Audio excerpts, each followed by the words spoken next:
fez brilhar a sua glória.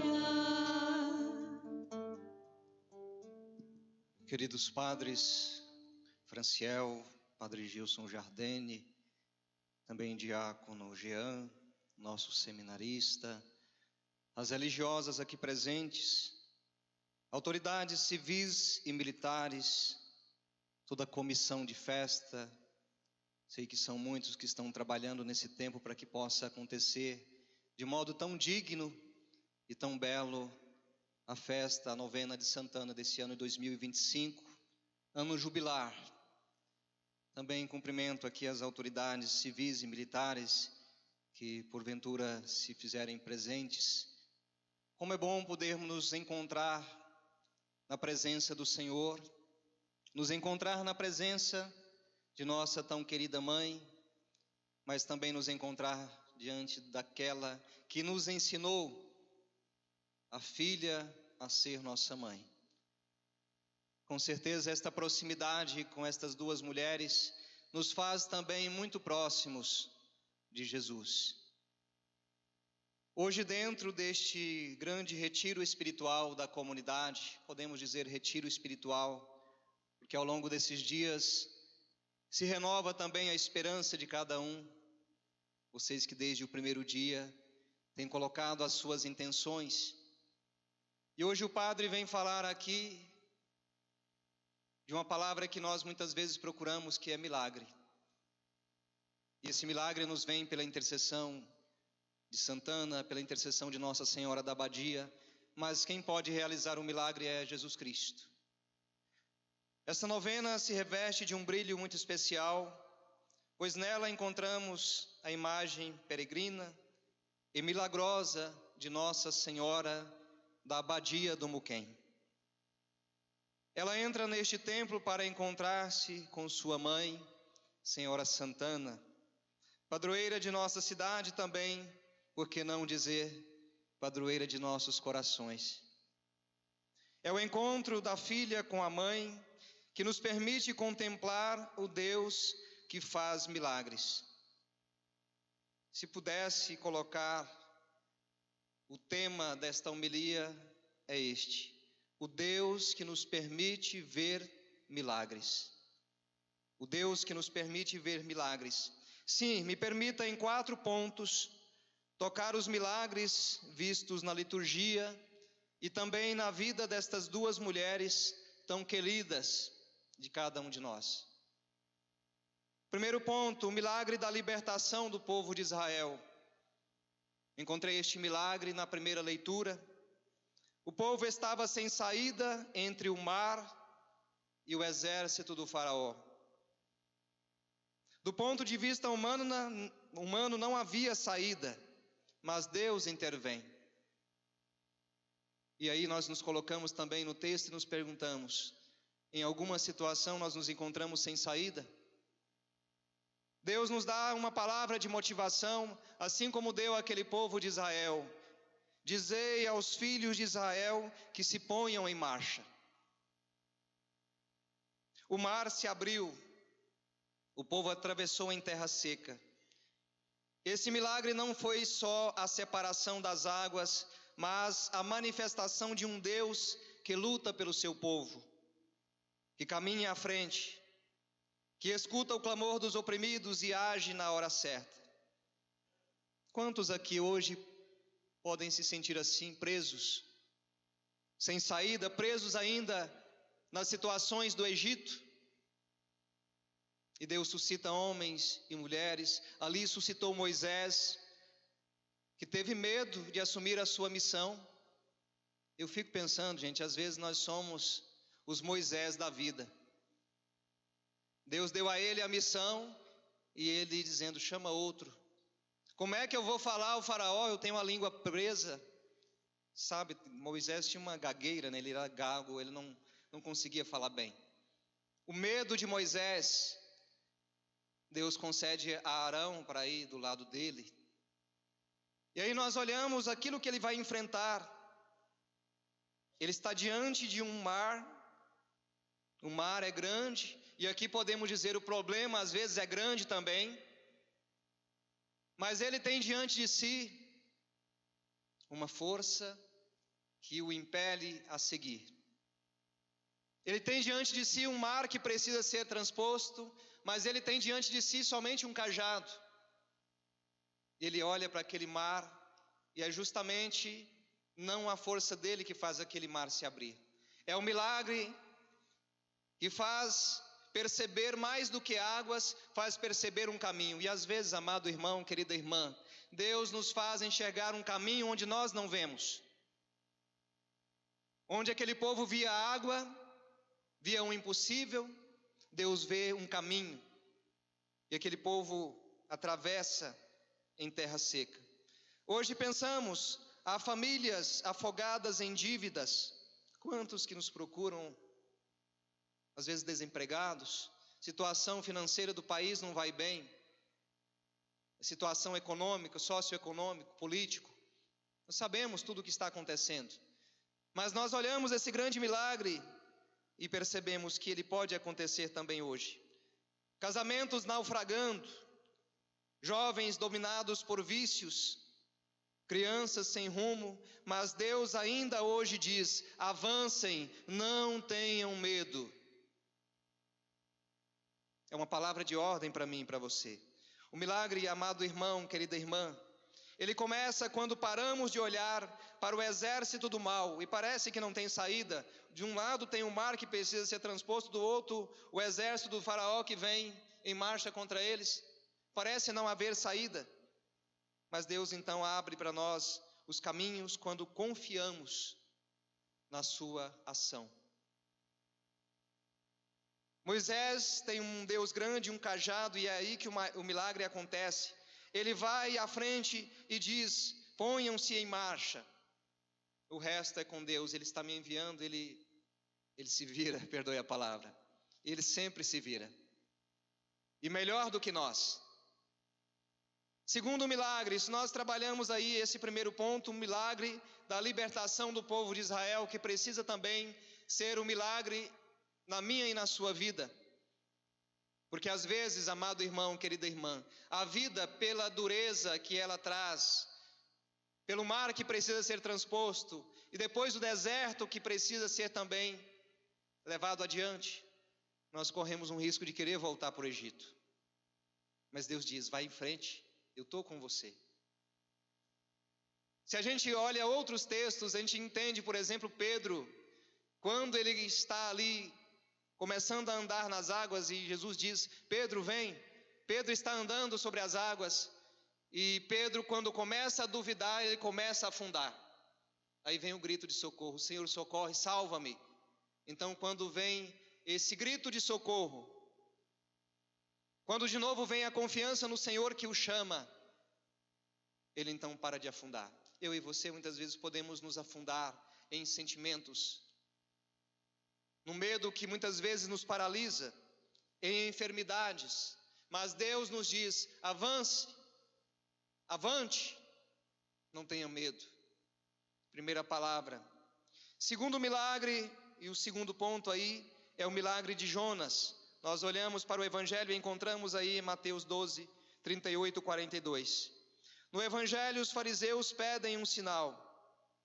Jesus responde: não será dado outro sinal, senão o sinal de Jonas. Jonas foi engolido por um grande peixe e ficou 3 dias no ventre do animal. Símbolo aqui do sepulcro. Símbolo desses 3 dias que Jesus passaria no seio da terra. Depois foi cuspido à vida e enviado a Nínive. E o milagre ali não foi apenas ele sobreviver, mas o povo de Nínive se converter ao ouvir sua pregação. Amado irmão, querida irmã, diante destes personagens, a gente vai percebendo que aqueles que foram chamados por Deus foram medrosos na primeira hora. Moisés teve medo. Por que Jonas foi engolido por uma baleia? Porque Deus havia mandado ele para ir a Nínive e ele estava indo para o outro lado, ele estava indo para a Pérsia. E aí veio toda aquela situação do mar revolto, e enfim, ele acabou no ventre desta baleia. Depois Deus dá uma nova chance a ele, e ele, claro, agora volta, e por aquela pregação, 40 dias e Nínive será destruída. E por aquela pregação, o povo decide fazer então penitência, se cobre de sacos, de cinzas, e uma cidade inteira se converte. Hoje é preciso dizer isso, o grande milagre é o povo que se converte ao ouvir sua pregação. Hoje vivemos pedindo sinais de Deus, milagres extraordinários, curas visíveis, mas o maior milagre que Deus quer realizar é a conversão do nosso coração. E como é difícil, gente. Eu já tenho 12 anos de padre Gilson Jardene também, padre Franciel completou 15. E como nós precisamos ainda pedir, Senhor, converta-me. Quantas vezes esse coração ainda quer voltar para o velho Egito de antes? Mas é necessário hoje também dizer, Senhor, converte-me. Assim como aquele povo se converteu com a pregação de Jonas. Quantos aqui precisam sair do ventre da baleia, do orgulho, da mentira, do pecado escondido, da indiferença? O maior milagre de Jonas foi voltar à missão depois da fuga. O maior milagre que Deus quer fazer em nós é nos devolver ao caminho da verdade, da missão, da fidelidade, para que eu e você possamos voltar a ter a esperança necessária. Foi para isso que o Papa quis conclamar esse jubileu com o tema da esperança, porque ele dizia, em nosso tempo muita gente está sem esperança. E é um caminho então voltar para Cristo, voltar para Nossa Senhora, voltar para a Senhora Santana o nosso olhar e entender que é na presença deles que nós vamos alcançar o grande milagre. Terceiro ponto, primeiro milagre, o milagre da libertação do povo de Israel.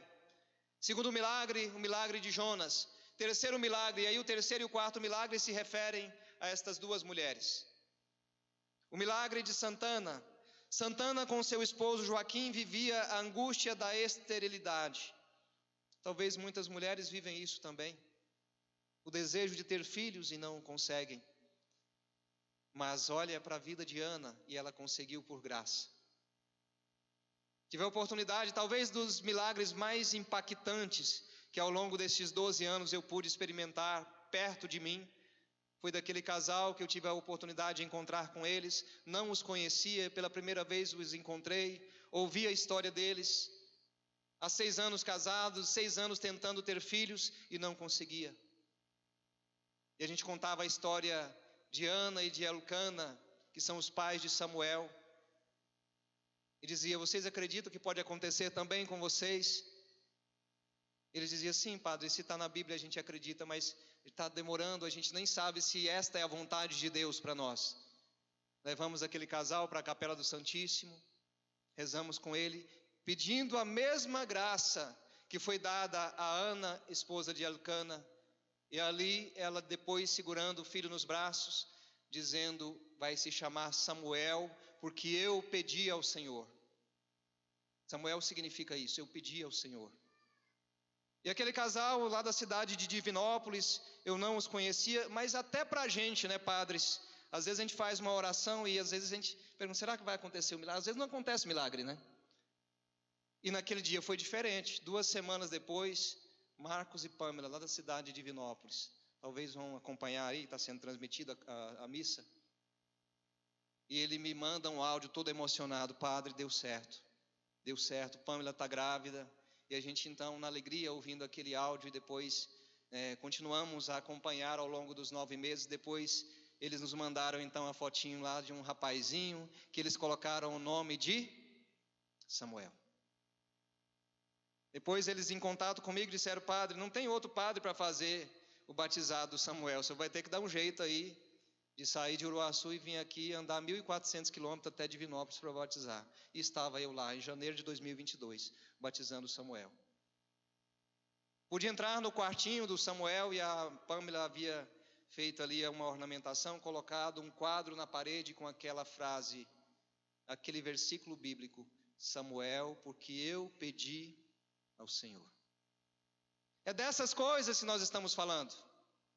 E como para um padre que já é acostumado a lidar com os mistérios da fé, os mistérios sagrados, a gente presencia algo vivo. E eu segurava o Samuel nos meus braços e dizia: estou aqui segurando o milagre da vida. Não desista não, você que talvez pensa: eu sou estéril, tem alguma situação. Para Deus nada é impossível.